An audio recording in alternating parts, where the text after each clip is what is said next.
এই অঙ্কে বলা হয়েছে যদি কোনো আসল জটিল সুদে 2 বছরে সুদে আসলে 9/4 গুণ হয় তবে বার্ষিক সুদের হার কত। দেখো এই টাইপের অঙ্ক কীভাবে করবে, বার্ষিক সুদের হার যখন বের করতে বলবে কীভাবে করবে, দেখো প্রথমে একটা সূত্র আছে 100 লিখবে, ঠিক আছে, এরপর থার্ড ব্র্যাকেট দেবে, ঠিক আছে, এরপর কি লিখবে 9/4, ঠিক আছে, 2 বছর বলেছে এর মানে 1/2 করে দেবে, ঠিক আছে, আর সূত্র হলো এখানে মাইনাস। ওকে, এরপর দেখো 100, ঠিক আছে, ব্র্যাকেট 9/4, ঠিক আছে, দেখো হাফ মানে কি বর্গমূল চিহ্ন, ওকে, -1, ঠিক আছে, দেখো 100 9/4 এর বর্গমূল কত, এর বর্গমূল হলো 3, 9/4 মানে 3/2 -1, ঠিক আছে, 100 গুণিত দেখো 3/2 থেকে 1 কিভাবে বিয়োগ করতে হয়, দেখো 2 থেকে 3 কত বেশি, 1 বেশি, 1 লেখো বাই নিচে 2, ঠিক আছে, 2 50 100, ঠিক আছে, তাহলে এই অঙ্কটার অ্যান্সার কত, এই অঙ্কটার অ্যান্সার হবে 50%। ওকে, এই অঙ্কে বলা হয়েছে দুটি সংখ্যার যোগফল ও বিয়োগফল যথাক্রমে 135 ও 21 হলে সংখ্যা দুটির বর্গের পার্থক্য বের করতে বলা হয়েছে, ঠিক আছে। দেখো এই টাইপের অঙ্ক একটা জিনিস মনে রাখো, বারবার কিন্তু পরীক্ষাতে পড়ে এই অঙ্কটি, দেখো দুটি সংখ্যার যোগফল দিয়েছে বিয়োগফল দিয়েছে, ঠিক আছে, যোগফল দিয়েছে কত 135, বিয়োগফল কত 21, বের করতে বলেছে দুটির ওই সংখ্যা দুটির পার্থক্য যখনই বের করতে বলবে তখন কি করবে বলো তো, যোগফল, এই যোগফল গুণিত বিয়োগফল, যোগফলের সঙ্গে বিয়োগফল গুণ করে দেবে, ওকে,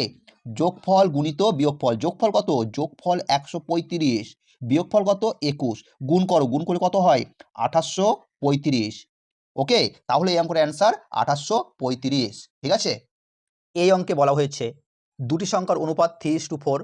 এবং গসাগু 4 হলে লসাগু কত। দেখো দুটি সংখ্যার অনুপাত দিয়েছে 3:4, তাহলে 3 আর 4 গসাগু কত 1, কিন্তু এখানে বলা হয়েছে গসাগু 4, তাহলে আমি বলতে পারি 1 সমান 4, তাহলে 3 সমান কত, 3 সমান হয় 12, 4 সমান কত হয় 4 4 16, ওকে, এরপর কি বলেছে লসাগু কত, লসাগু কত, তাহলে 12 আর 16 এর লসাগু কত,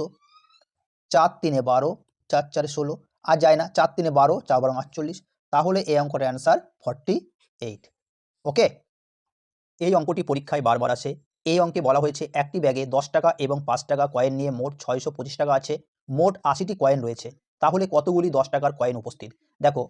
এদিকে লেখো 10 টাকা, ঠিক আছে, এদিকে লেখো 5 টাকা, ঠিক আছে, এরপর দেখো 10 টাকার কটি আছে আমি ধরে নিচ্ছি, 10-এর সঙ্গে 80 গুণ করে দাও, 10 টাকা আছে কত 800, ঠিক আছে, 5 টাকা কত আছে, 5-এর সঙ্গে 80 গুণ করে দাও 400, 5 টাকা আছে কত 400, ঠিক আছে,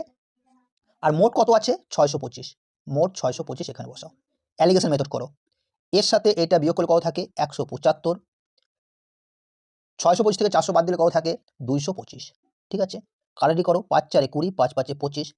5 3 15, 5 5 25, 5 9 45, 5 7 35, 9:7 বলছে 10 টাকার কয়েন কটি, তাহলে 10 টাকার কয়েন কটি ছিল 9টি, 10 টাকার কয়েন কটি 9টি, তাহলে 9 বাই এই দুটো যোগ হয় 9 এর সাথে 16, আর মোট কত আছে 80টি কয়েন আছে, গুণিত 80, 16 5 80, 5 9 45, তাহলে 10 টাকার কয়েন কটি আছে 45টি। ওকে, এই অঙ্কে বলা হয়েছে একজন অসাধু বিক্রেতা ত্রুটিপূর্ণ দাঁড়িপাল্লা দিয়ে তার দ্রব্য ক্রয় ও বিক্রয় করার সময় 10% ঠকায়, তার লাভের শতকরা হার কত। এই টাইপের অঙ্ক দেখবে কি বের করতে বলেছে, দেখো লাভের শতকরা হার বের করতে বলেছে, তখন কি করবে একবার বসাবে +10, আবার বসাবে +10, ঠিক আছে, প্লাসে প্লাসে কি হয় প্লাস, ঠিক আছে, 10 গুণিত 10/100, ঠিক আছে, ঠিক আছে, তাহলে এই সূত্রটা হলো +a +b প্লাসে প্লাসে প্লাস, প্লাস কেন করছি লাভ বের করতে বলেছে এই জন্য, প্লাসে প্লাসে প্লাস ab/100। ওকে, তাহলে দেখো 10 আর 10 20, যোগ এই 0 এই 0 এই 0 এই 0 কাটা, তাহলে 1 হয়, তাহলে 21, তাহলে তার লাভের শতকরা হার কত 21%। ওকে, এই অঙ্কে বলা হয়েছে যদি 3x² + ax + 4 x - 5 দ্বারা সম্পূর্ণরূপে বিভাজ্য হয় তাহলে এর মান নির্ণয় করো। এই টাইপের অঙ্ক কী করবে, দেখো x - 5 = 0 ধরবে, কী ধরবে 0, তাহলে x = -5 ওই দিকে গেলে কী হয়ে যাবে +5 মানে 5, ওকে, কিছু নেই মানে প্লাস আছে। এরপর দেখো এখানে আছে 3x² + ax + 4, দেখো 3 x এর মান কত হলো 5, x এর মান কত হলো 5, 5 এর স্কোয়ার মানে কত 25, যোগ a x এর মান কত 5 + 4, এখানে সমান সমান 0 করে দাও, কী করো সমান সমান 0। ওকে, দেখো এগুলো বা হয়, এটাও বা হয়, 3 × 75, ঠিক আছে, 5a + 4 = 0, দেখো 75 আর 4 কত হয় 75 আর 4 79, তাহলে 5a সমান +79 ওই দিকে গেলে -79। ওকে, তাহলে a সমান সমান কত হয় -79/5, ঠিক আছে, তাহলে ভাগ করলে কত হয় -15.8, -15.8, তাহলে এই অঙ্কটার অ্যান্সার সি। ওকে।